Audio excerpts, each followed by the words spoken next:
अस्सलामुअलैकुम अज़ीज़ तलबा, उम्मीद है कि आप खैरियत से होंगे। जैसा कि आपको पता है कि हमारा आखिरी लेक्चर प्रॉपर्टीज़ ऑफ वेव्स के मुताल्लिक़ था। उस लेक्चर में हमने रिपल्टेंट को डिस्कस किया था। उसके अलावा हमने वेव्स की दो बुनियादी properties reflection of waves and refraction of waves को डिस्कस किया था। हम अपनी आज के लेक्चर में वेव की तीसरी प्रॉपर्टी डिफ्रैक्शन ऑफ वेव्स को डिस्कस करेंगे। इसको हम डिफाइन करते हैं the bending of waves around the edges और कर्वनर्स ऑफ एन ओपनिंग और obstacle is called diffraction of waves. Suppose कर ले कि हमने रिपल्टेंट की टैंक में या उसकी रेक्टेंगुलर ट्रे में दो ऑब्स्टिकल रखे हैं और उनकी दरमियान हमने एक ओपनिंग या एक खाली जगह वो छोड़ी है।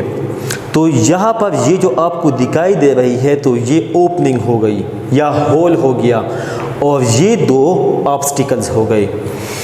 सपोज कर ले इस साइड पे अगर हम वाटर वेव्स जनरेट करते हैं तो आपको पता है कि इस डायग्राम में ये जो स्ट्रेट लाइंस है ये वाटर वेव्स को इंडिकेट कर रही है।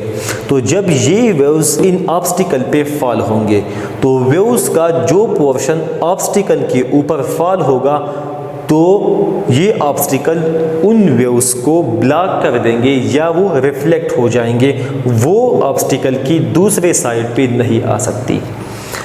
अब इन वेव्स की जो पोर्शन इस ओपनिंग पे फॉल हो जाती है तो देखिए यहाँ पर ये जो वेव्स फॉल हो जाती है जो इस ओपनिंग से पास होगी, तो हम यहाँ पर ये तवक्को करते हैं कि चूँकि इन वेव्स की जो पोर्शन इस ओपनिंग से पास हो रही है वो स्ट्रेट है तो इस ओपनिंग से पास होने के बाद भी वो स्ट्रेट रहेंगे, लेकिन दरअसल ऐसा नहीं होता। ठीक है, ये वेव्स इस तरह नहीं आते। हकीकत में क्या होता है, जब यही वेव्स या वेव्स की ये छोटी सी पोर्शन इस ओपनिंग से पास हो जाती है तो ये इस ओपनिंग की ये जो एजेस है, एक एज ये हो गई, एक एज ये हो गई, या ये जो कॉर्नर्स है, तो ये वेव्स इन कॉर्नर्स के अराउंड बेंड हो जाती है। तो मतलब ये स्ट्रेट नहीं आती बल्कि ये वेव्स इस तरह बेंड हो जाती है और इसकी शेप वो चेंज हो जाती है। मतलब स्ट्रेट वेव्स से ये सर्कुलर वेव्स में चेंज हो जाते हैं, जिस तरह की हमने यहाँ पे शो किया है।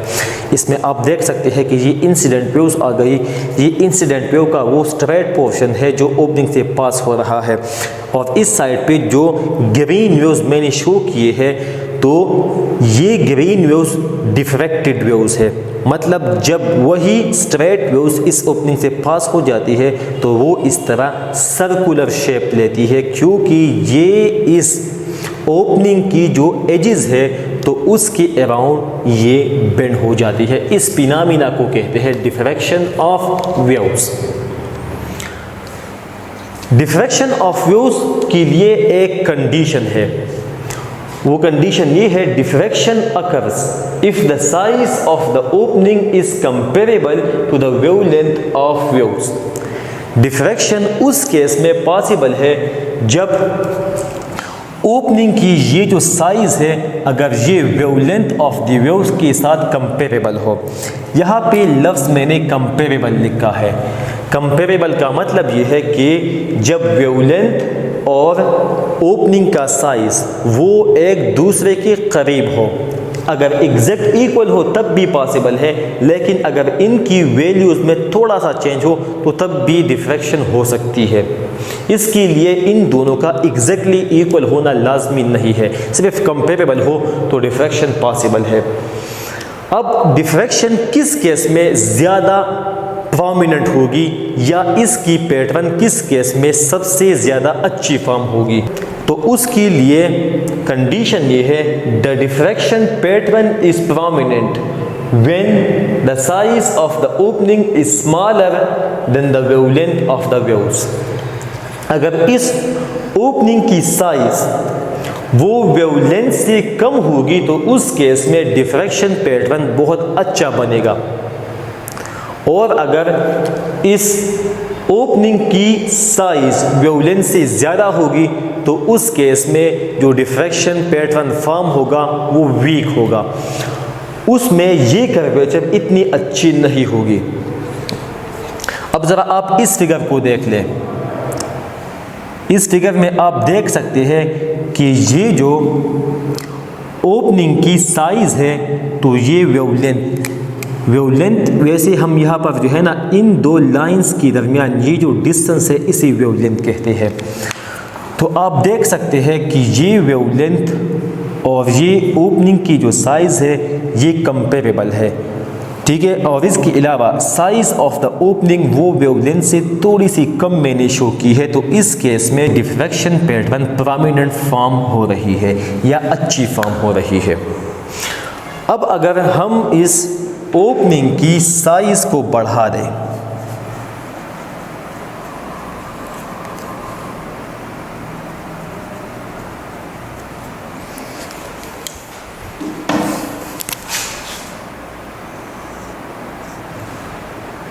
सपोज़ कर ले हमने ओपनिंग की साइज़ को बड़ा कर दिया और आप देख सकते हैं कि ओपनिंग की साइज़ वेवलेंथ से ज़्यादा हो गई,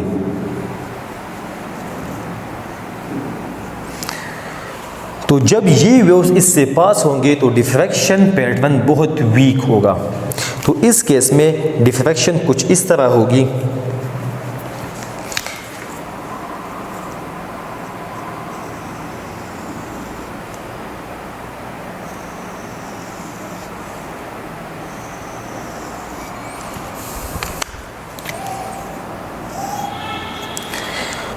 तो जो वेव्स इस ओपनिंग से पास होंगे तो उसकी जो एजेस है वो बेंड होंगे, लेकिन दरमियान में वो स्ट्रेट होगी। तो ये जो पैटर्न है तो ये वीक डिफ्रैक्शन पैटर्न है। तो डिफ्रैक्शन के लिए ये कंडीशन लाजमी है। अब डिफ्रैक्शन पैटर्न को आप लोग एक्सपेरिमेंटली विजुअलाइज करने के लिए ये डिमॉन्स्ट्रेशन देख लें। अजीज़ तलबा, ये वेपर टैंक में बैरियर्स है, इसकी दरमियान ये ओपनिंग हो गई। जब इस ओपनिंग से वेव्स पास होंगे तो उसमें डिफ्रैक्शन अकर होती है, जिस तरह कि आप इस वीडियो में देख सकते हैं। अब इस वीडियो में ये ओपनिंग है तो ओपनिंग की size wavelength of the wave से ज़्यादा है, तो इस वजह से जो डिफ्रैक्शन पैटर्न है वो ज़्यादा प्रोमिनेंट या अच्छी नहीं है।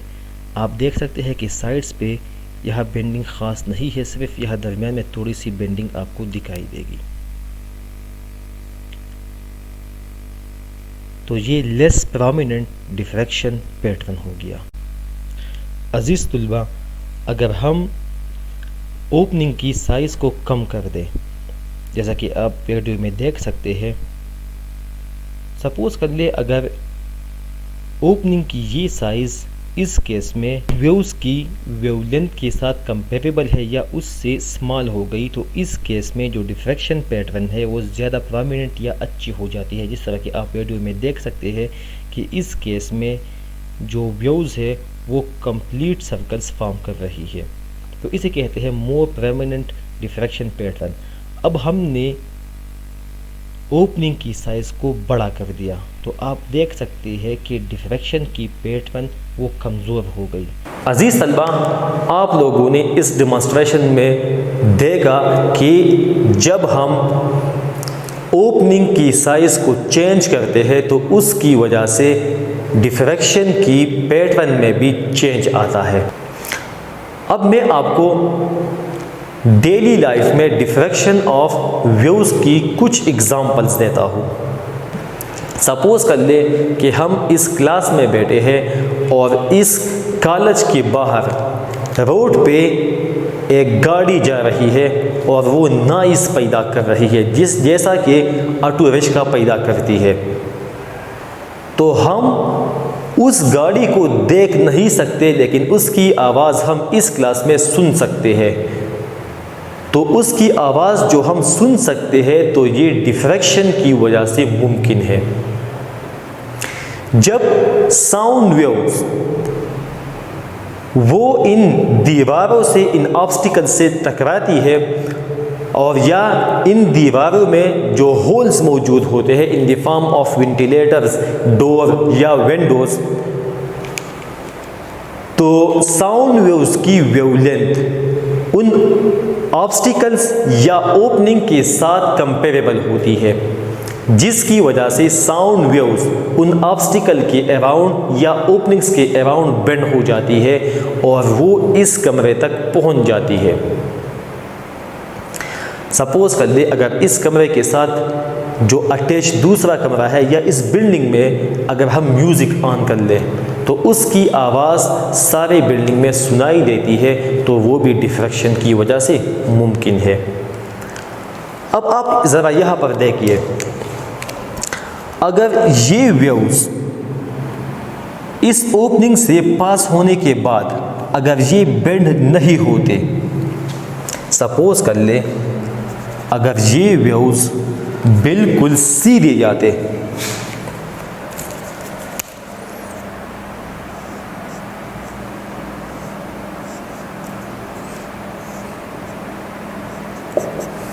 बेटा आप सपोज कर ले कि ये हमारा ये क्लासरूम है, ये ऑब्स्टिकल्स है मतलब दीवारें हैं और ये उसमें ओपनिंग है, डोर हो गई, विंडो हो गई, ये बाहर से साउंड वेव्स आ रही है, म्यूज़िक की भी हो सकती है, किसी की आवाज़ भी हो सकती है, शोर भी हो सकता है। अगर ये साउंड वेव्स इस ओपनिंग से पास होने के बाद अगर इसमें डिफ्रैक्शन अगर नहीं होती और ये स्ट्रेट जाती, स्ट्रेट फॉर्म में, तो वो आवाज़ सिर्फ इस रीजन में सुनाई देती। तो जो बंदे, जो स्टूडेंट्स इस रीजन में मौजूद होंगे तो उन्हें आवाज़ सुनाई देंगी और इसके ऊपर यहाँ पर और यहाँ पर हमें साउंड वेव सुनाई नहीं देती।